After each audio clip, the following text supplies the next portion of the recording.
नंद बाबा को जैसे ही पता चला कि मेरे घर बालक हुआ है तो उनके अंदर आनंद मानो मूर्तिमंत होकर के प्रकट हो गया। राधे।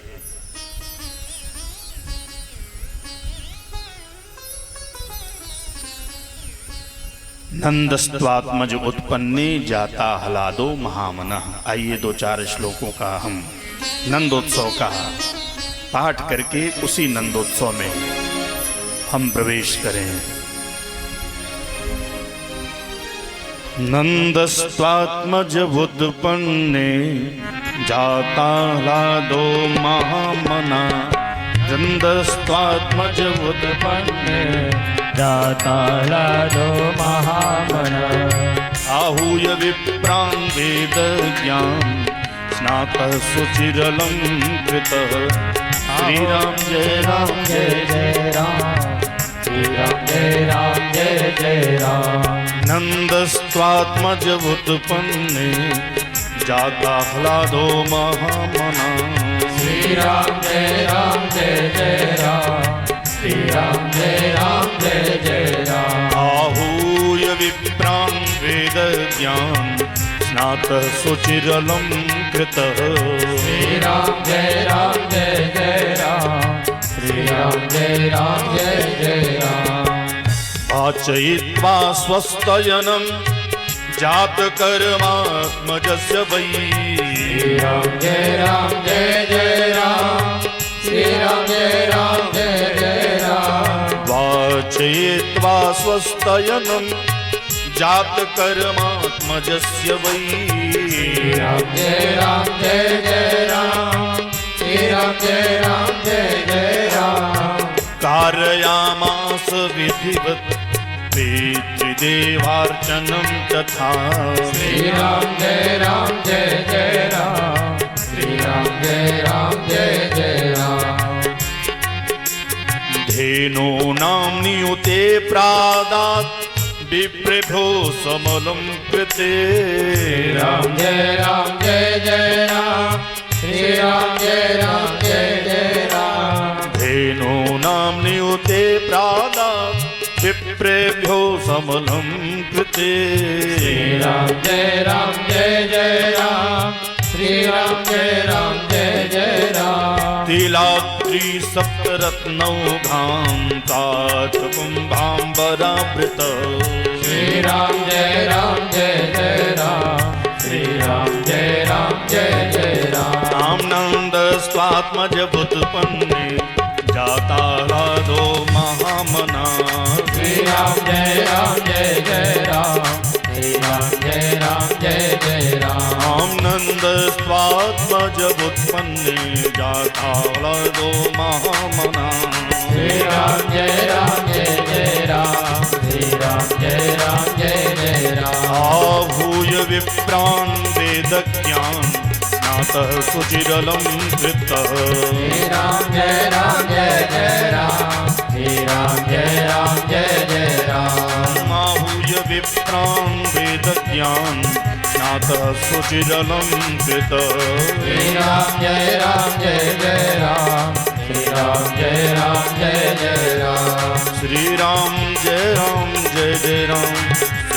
जय राम। श्री राम जय जय राम, श्री राम जय जय राम। बोलिए नंद के लाला की जय हो। जोर से बोलो बंसी वारे की। नंद के घर में लाला नहीं मानो मूर्तिमंत आनंद ही उत्पन्न हो गया। वेद व्यास जी ने नंद स्तुति में लिखते हैं नंदस्त्वात्मज उत्पन्ने जाता हलादः। आत्मजः आहलादः एव जातः। नंद जी के घर जो आत्मज उत्पन्न हुआ वह मूर्तिमान आनंद ही प्रकट हुआ। और जैसे ही नंद बाबा ने सुना कि मेरे घर लाला हुआ है, तक्षण तुरंत आहूय विप्रान वेद ज्ञान, अपने कुल पुरोहित जी को, पंडित जी को बुला लिया। देखो भाई, अपने पुरोहित जी चाहे सुख हो चाहे दुख हो, हमेशा उनका सम्मान करना चाहिए। नंद बाबा ब्राह्मणों के, अपने कुल पुरोहित के, कुल गुरु के बड़े ही भक्त। जो भी कार्य होता है तुरंत अपने गुरुदेव को बुलाते हैं। नंद बाबा ने तुरंत आहूय विप्रान वेद ज्ञान, वेद के जानकार ब्राह्मणों को बुला करके, अपने आचार्य को बुला करके स्नातः शुचिर अलंकृतः, स्नान किया और पवित्र हो गए। देखो, पवित्रता रखनी चाहिए। आप कहो कि हम स्नान करके कपड़े बदल करके आए हैं तो हम पवित्र हैं, ऐसा जरूरी नहीं है। पवित्रता और स्वच्छता में अंतर होता है। स्वच्छ होना, पवित्र होना, इसमें क्या अंतर है? कहते हैं पवित्र अंदर बाहर दोनों से होता है। साफ तो कुछ भी हो सकता है, जैसे आपका जो टॉयलेट है हो बढ़िया कॉलिन लगा करके साफ कर दो तो बड़ा स्वच्छ दिखाई पड़ता है ना, किंतु वो पवित्र है क्या? पवित्र नहीं है। तो कोई जरूरी नहीं है कि स्वच्छ वस्तु पवित्र ही हो, तो पवित्रता होनी चाहिए। नंद बाबा स्नातः शुचि, स्नान किया उसके बाद पवित्र हुए। अंदर और बाहर दोनों, अंतरात्मा और बाह्य शरीर को पवित्र किया भगवान नाम स्मरण करके। वाचयित्वा स्वस्तयनम, ब्राह्मणों को बुला करके स्वस्ति वाचन कराया। ओम स्वस्ति न इंद्रो वृधस्रवाः, स्वस्ति न पूषा विश्ववेदाः, स्वस्ति नस्तार्क्ष्यो अरिष्टनेमिः, स्वस्ति नो बृहस्पतिर्दधातु। वाजयित्वा स्वस्तयनम, स्वस्ति वाचन कराया और बालक के जात कर्म कराए। जात कर्मात्मजस्य वै। देखो भाई, हमारे यहाँ कहते हैं कि जन्म लेने और मरने के बाद सूतक लग जाता है, ऐसा होता है ना, किंतु सूतक का भी विधान है कब लगता है। जन्म के बाद सूतक लगता है, किंतु कब लगता है? नाल छेदन के बाद लगता है। अब तो हॉस्पिटल की व्यवस्था होगी, बच्चा हॉस्पिटल में जन्म लेता है। पहले घरों में ही जन्म लेते थे बच्चे ज्यादातर। तो एक नार काटने वाली महिला आती थी, वो जब तक नाल न काट दे तब तक सूतक नहीं रहता था। उसके पहले जात कर्म इत्यादि सारे संस्कार हमारे यहाँ कर लिए जाते थे नाल छेदन के पहले। तो पंडित जी को बुला करके, आचार्यों को, वैदिक विद्वानों को बुला करके कारयामास विधिवत पितृदेवार्चनम, तथा पितरों का और देवताओं का सम्यक अर्चन किया। देखो भाई, पहले किसका अर्चन किया? तो श्रीमद् भागवत में लिखा है कि नंद बाबा ने पितृदेवार्चनम, तथा अपने पितरों का पूजन पहले किया। कहने का मतलब हमें अपने पितरों का भक्त होना चाहिए। एक हमारे देहात में कहावत है, बाढ़ है पूत पिता के धर्मे। धर्म का मतलब जब पिता, पितामह, प्रपितामह, वृद्ध प्रपितामह। पिता का मतलब केवल पिता ही नहीं, पिता, दादा, परदादा, लकड़दादा, जितने भी पिता हैं हमारे, उन सबके धर्म से, उन सबके सत्कर्म से पुत्रों की अभिवृद्धि होती है। इसलिए पुत्र को चाहिए, आत्मज को चाहिए, संतान को चाहिए कि वह पितरों का भक्त हो। आज व्यक्ति सब कुछ होता है किंतु पितरों का भक्त नहीं हो पाता है। बहुत लोगों के मुख से तो ये सुनने को मिलता है कि मरा घोड़ा घास खाएगा। ऐसे बहुत से लोग हैं, किंतु उनके घर जब पितृदोष हो जाता है, परेशान हो जाते हैं, तो कई लोग हमारे पास भी आते हैं, कुंडलियां दिखाते हैं, ग्रह दिखाते हैं, महाराज क्या हो गया, कुंडली खोली तो देखा उसमें पितृदोष है। पितृदोष का मतलब आपने पिता का सम्मान नहीं किया है, पितरों का सम्मान नहीं किया है, उनका सम्यक अभ्यर्चन नहीं किया है, उनका श्राद्ध नहीं किया है, उनका गया श्राद्ध नहीं किया है। जब ये सब सारे विधि विधान नहीं हुए हैं और सबसे पहले आपके जो जीवित माता पिता हैं उनका भी समादर आपके घर में कदाचित कम हुआ है, इसलिए आपके घर पितृदोष लग जाता है। जिसके घर माता पिता संतुष्ट होते हैं, प्रसन्न होते हैं, आनंदित होते हैं, उसके घर कभी भी पितृदोष नहीं लगता। लगता ही नहीं, काहे का लगेगा जी, कभी उसके कुंडली में नहीं लगेगा। जब माता पिता कष्ट में होंगे, दुख में होंगे, क्लेश में होंगे तो उनके घर ही पितृदोष लगता है। इसलिए कारयामास विधिवत, नंद बाबा ने पहले पितरों की पूजा करी। जीते जी उनकी पूजा करो, उनको जल से, अन्न से, भोजन से, दवा से उनकी सेवा करो। मरने के बाद उनकी श्राद्ध करके। एक व्यक्ति के पिताजी मर गए, कहीं वो बाहर में रहता था समुद्र के किनारे, उसको बाहर ही सूचना मिल गई कि पिताजी चले गए। तो उसने विचार किया कि पिताजी तो चले ही गए, अब मैं जाऊंगा तो कम से कम 5-10 हजार रुपया हमारा जाने आने में भाड़ा खर्च हो जाएगा। उसके बाद वहां जाने के बाद न जाने क्या होगा कि नहीं होगा, पिताजी तो लौट के आने वाले हैं ही नहीं। एक पहुंच गया मंदिर के पुजारी के यहाँ के, महाराज जी एक बात पूछूं, बताओगे? कहा हमारे पिताजी चले गए। बड़ी दुख की बात है भाई, उनका अंत्येष्टि कर्म इत्यादि कायदे से कर दो, उनकी आत्मा को शांति मिले। क्या महाराज जी ठीक है, यहाँ रहते तो कर भी देता, किंतु हैं बड़े दूर, वो गांव में रहते हैं, मैं दूर हूँ, जाने में 10 हजार रुपया भाड़ा लग जाएगा और जाने के बाद कितना खर्च लगेगा भगवान जाने। पुजारी ने कहा तुम चाहते क्या हो? कहा चाहता ये हूं कि कोई छोटा सा उपाय हो तो बता दो, यही निपटा दो। महाराज जी ने कहा ऐसा है तो 5,000 खर्च कर सकते हो? कहा ना महाराज, और सस्ता उपाय बतलाओ। कहा 1,000। कहा ना महाराज, थोड़ा सा और कुछ सस्ता उपाय बतलाओ। कहा 100 रुपया। कहा महाराज उससे कोई सस्ता में उपाय नहीं है। कहा अच्छा ठीक है, एक नारियल खरीद सकते हो? कहा महाराज इतना तो खरीद सकता हूं, एक नारियल तो खरीद ही सकता हूं। तो पुजारी ने कहा एक नारियल खरीद करके किसी मंदिर में जाकर के अपने पिताजी के नाम पर तोड़ दो, उनकी आत्मा को भले जो भी हो शांति मिल जाएगी। उसने कहा ठीक है, नारियल खरीदने चला बाजार में। अब उसकी कंजूसी देखो, नारियल खरीदने चला तो नारियल की दुकान पर जाके पूछता है कि नारियल कितने का है? नारियल वाले ने कहा एक नारियल 10 रुपए का है। तो आदमी का स्वभाव होता है कि कुछ कम कराता है। कहा कि 5 में नहीं दोगे? तो थोड़ा गुस्सैल था, तो कहा आगे बढ़। तो सोचा कि आगे वाले दुकाने पर जाने के लिए कह रहे हैं। और सच्चों में जब आगे वाले दुकान पर गया तो पूछा नारियल कितने का है? कहा 5 रुपए का। कहा यहाँ तो सही में 5 का है। तो सोचा कि यहाँ भी 1 रुपया कम हो जाए तो बात बन जाए। कहा अच्छा 4 में नहीं दोगे? तो उसने भी कहा आगे बढ़ो, और आगे बढ़ा। पूछा नारियल कितने का है? कहा 4 का है। तो 4 का है, 1 रुपया और कम हो जाए तो सही बात है। कहा 3 में नहीं दोगे? क्या आगे बढ़।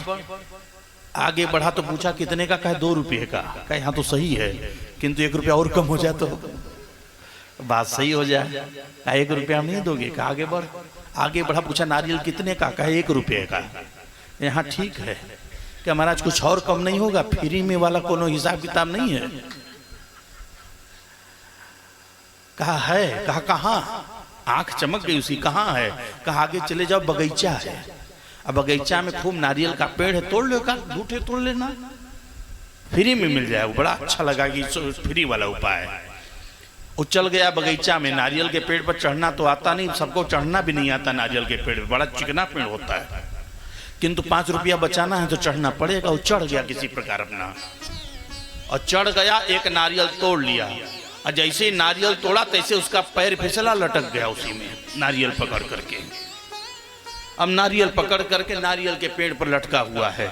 अब सोचा 5 रुपया के चक्कर में तो मेरा भी प्राण चला जाएगा पिताजी के साथ। अब क्या करें, कैसे उतरे? उसी समय एक हाथी वाला जा रहा था। हाथी वाले को देख करके उसके जान में जान आई। बुलाया, ए हाथी वाले इधर आओ। कहा क्या है? कहा हमको उतार दो। देखा बढ़िया जजमान फंसा हुआ है, इससे जो मांगेंगे वो देगा। हाथी वाले ने कहा एक शर्त है काका कि 5,000 रुपया लेंगे। क्या उतार दो, जो कहोगे सो देंगे। अब तो 5 रुपए नारियल के लिए 5,000 रुपये तुरवाई। हाथी वाला नीचे हाथी खड़ा किया, उसके ऊपर अपने चढ़ गया। अपने चढ़ने के बाद उसको कहा हमारे कंधे पर अपना पैर रख दो। और जैसे ही लटका हुआ आदमी उसके कंधे पर पैर रखा, हथिया नीचे से सरक गई। अब वो तो लटका ही है, उसके साथ हाथी वाला भी लटक गया। अब दोनों लटके हैं। कार्य कब उतारोगे? कहा हम खुदे लटके हैं, तुमको क्या उतारेंगे? कब आप कैसे उपाय होगा? अगर उसको कोई उपाय लगाते। तब से एक ऊंट वाला दिखाई पड़ा। हथिया वाला बुलाई था इधर क्या हम लोग को उतार दो। ऊंटवा वाला देखा 2-2 जजमान है। कहा कितना दोगे? कहा तुम बताओ। कहा 10,000 रुपया लेंगे। कहा 5,000 रुपया तुम दे देना, 5,000 रुपया हम दे देंगे और दोनों लोग उतर जाएं। वो सोचा कि 5,000 इसको भी देना है, 5,000 उसको भी, 10,000 हो गया एक नारियल के चक्कर में। कहा ठीक है उतारो भला। ऊंट वाला नीचे ऊंट खड़ा किया, अपने ऊपर चढ़ गया। उससे कहा कि पैर ऊपर रखो। जैसे ही पैरवा रखा, उठो सरक गया।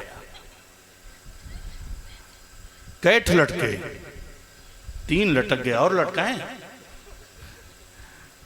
अब तीनों लटक रहे हैं बेचारे। अब तीनों की बुद्धि काम नहीं कर रही है। तो जो सबसे ऊपर था ना नारियल तोड़ने वाला, अब उसकी बुद्धि काम करने लगी। हम सबसे ऊपर हैं, 2 नीचे हैं। सोचा कि अब इनके साथ सौदा किया जाना चाहिए। और दोनों से पूछा, ऊंट वाले से हाथी वाले से। ये हाथी वाले ऊंट वाले कहा क्या है? कहा हम ऊपर से नारियलवार छोड़ दें। नीचे वालों ने कहा ना भैया मत छोड़ना। कहा नहीं नहीं छोड़ने का क्या दोगे? नहीं छोड़ने का क्या दोगे? कहा क्या? कहा देखो 5,000 इसको देना है, 5,000 तुमको देना है, 10,000 हुआ, 5,000 मेरा दक्षिणा, 15,000 रुपया दोगे तो हम इसको नहीं छोड़ेंगे। कहा भैया जो हो सो ले लेना, लेकिन इसको छोड़ो मत। वो गुणा लगाने लगा, गणित लगाने लगा। 5 रुपये का नारियल, 15,000 वो, 15,000 5 रुपया।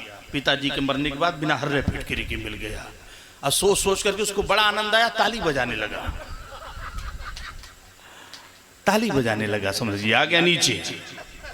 तो कुछ लोग ऐसे भी पितरों के भक्त हैं, सोचते हैं कि 1 रुपया हर्रा लगाना फिटकरी दाम चोखा हो जाए। कुछ लोग सोचते हैं पंडियों जी से ले लें। बहुत ऐसे भी जजमान मिलते हैं, महाराज जी जो चढ़ा हुआ है वो हमारे न होगा, कहीं मिल जाते हैं। ऐसे ऐसे भी जजमान देखने को मिलते हैं। तो ऐसे लोग कहते हैं, मतलब पितरों का बाबा जी कारयामास विधिवत पितृ देवार्चनम, तथा पितरों का अर्चन किया, उसके बाद देवताओं का अर्चन किया। कहने का मतलब अपने पितरों का भक्त सबको होना चाहिए। और बाद में देवताओं की पूजा, पहले घर के माता पिता की पूजा करके बाद में देवार्चनम, देवताओं का अर्चन करना चाहिए। ऐसा नंद बाबा ने किया। धेनूनां नियुते प्रादात् विप्रेभ्यो समलं कृते। 2 लाख गायों को सजा करके संवार करके सोने के सींग चांदी के खुर से मढ़ करके ब्राह्मणों को दान दिया। तिल के 7 पहाड़ बना करके, तिलाद्रीन सप्तरत्नो घाम 7 कुंभाम्बरावृतः, तिल के पहाड़ बना करके उनको दान का संकल्प किया। बोलिए नंद के लाला की जय। अब तो ब्रज में जो भी सुनता है कि नंद बाबा के घर नंदलाल हुआ है, वह सब हाथ में भेंट की सामग्री लेकर के और नंद बाबा के घर चल देते हैं। सब लोग बधैया ले ले करके श्री नंद बाबा के दरवाजे पर आते हैं। भैया बाबा नंदलाल के जन्म की बधाई हो, बधाई हो, बधाई हो। नंद बाबा कहते हैं आप सबको बधाई हो, आप सबका कल्याण हो, आप सबका नंदलाल है, आप सबका पुत्र है, आप सब आनंदोत्सव मनाओ। गोकुल की सारी गोपियां 84 गज का लहंगा पहन करके, बढ़िया हाथों में विधिवत थाली लेकर के, भगवान को भेंट की सामग्री लेकर के और चल पड़ती हैं श्री नंदलाल के दर्शन के लिए। ब्राह्मण आते हैं, भगवान को आशीर्वाद देते हैं। जन्म के समय सोहर गाया जाता है, सोहर गा गा करके आशीर्वाद देते हैं। कैसे? एक भोजपुरी के कवि हैं, उन्होंने बड़ा अच्छा सुंदर सोहर लिखा है कि भगवान के जन्म में कैसे आकर के सारे ब्राह्मणगण, बंदी, सूत, मागध जन भगवान के जन्मोत्सव की बधाई दे रहे हैं। ऐसन मनोहर मंगल मूरत सुहावन सुंदर सूरत नु हो। हे बाबा जी, हे बाबा जी, हे बाबा जी, एक देत रहल जरूरत, मुहूर्त खूबसूरत न हो। हे बाबा जी, एक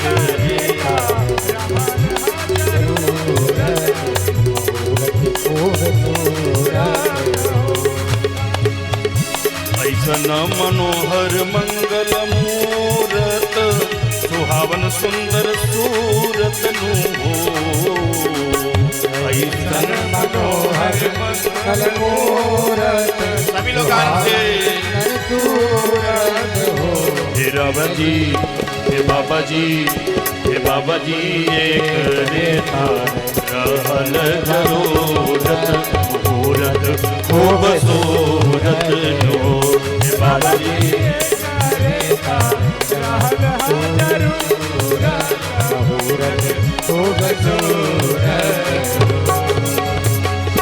एक सोत आते हैं, कहते हैं बाबा जी हमर जनाता बबुआ जीएम हुई हैं। आजकल लोग क्या कामना करते हैं, वैसे ही कामना कल्पना करते कि हमारा लड़का क्या होगा, बेटा बड़ा होकर क्या होगा, तो आशीर्वाद दे रहे हैं। हमारा जनाता बबुआ जीएम हुई है, नाना ई तो डीएम हुई है हो। हे बाबा जी, हे बाबा जी, हे बाबा जी, हिंद के सितारा की तसीयम हुई है, ओ से ऊपर पीएम हुई है हो। हे बाबा जी, हम सितारा एक पीएम हुई है, ओ से ऊपर पीएम हुई है हो। हे बाबा जी, हम सितारा एक पीएम हुई है, ओ से ऊपर पीएम हुई है। एक कहते हैं ये जीएम बनेगा, तो कहते हैं जीएम नहीं, उससे भी ऊपर होता है डीएम, ये डीएम बनेगा। ये कहते ना भैया, ये तो पूरे प्रदेश का सीएम बनेगा। कदा सीएम थोड़ा ना, ये तो पीएम बनेगा। सब अपने हिसाब से आशीर्वाद देते हैं। एक कहते ना तुम लोग नहीं जानते हो, ये क्या होगा, ये विद्वान बनेगा। कोई है वाइस चांसलर यूनिवर्सिटी के, मेयर लंदन सिटी के नु हो। ये तो वाइस चांसलर बनेगा, कुलपति बनेगा। कोई है वाइस चांसलर यूनिवर्सिटी के, मेयर लंदन सिटी के हो। ललना ललना ललना हो, गवर्नमेंट के हीरो अपना मिट्टी के हो। ललना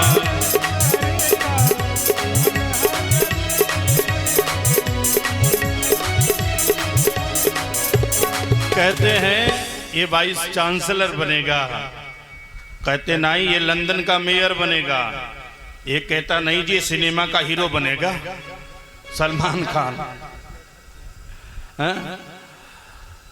एक कहते नहीं भैया आप लोग नहीं जानते हैं, ये सब कलयुग के पोस्ट हैं। और हमारे कन्हैया का जन्म कब हुआ? द्वापर में सब जीएम पीएम थे क्या? ये सब झूठे कह रहे हो तुम लोग। फिर क्या कहते हैं कि बबुआ हमार महाराजा हुई हैं, राजा और धीराज हुई हैं हो। ये तो राजा बनेगा, द्वारिकाधीश बनेगा, गोकुल का अधिपति बनेगा। बबुआ हमार महाराज हुई हैं, राजा जो धीराज हुई हैं हो। ललना ललना धातु में हीरा पोखराज हुई है, सिरवा के ताज हुई है हो। ललना धातु में हीरा पोखराज हुई है, सिरवा के ताज हुई है हो। ललना धातु में हीरा पोखराज हुई है, सिरवा के ताज हुई है हो।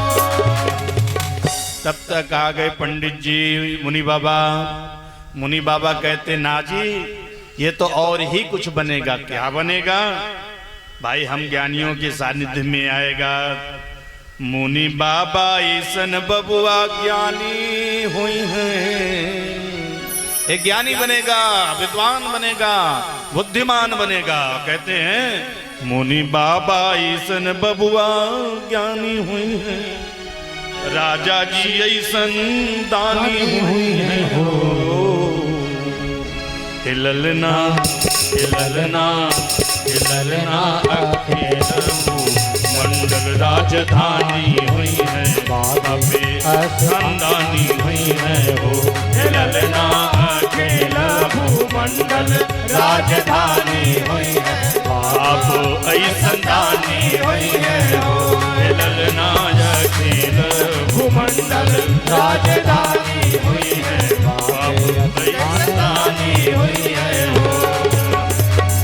ऐसन मनोहर मंगल मूरत, सुहावन सुंदर सूरत न हो। ऐसन मनोहर मंगल मूरत, सुहावन सुंदर सूरत हो। हे बाबा जी एक रहन जरूरत मुहूर्त खूबसूरत हो। बाबा जी एक रह जरूरत मुहूर्त खूबसूरत हो। बाबा जी एक जरूरत मुहूर्त खूबसूरत हो। बाबा जी एक जरूरत मुहूर्त खूबसूरत हो। बोलिए नंद के लाला की जय हो, कृष्ण कन्हैया लाल की जय हो। खूब बढ़िया आनंद उत्सव मनाया गया।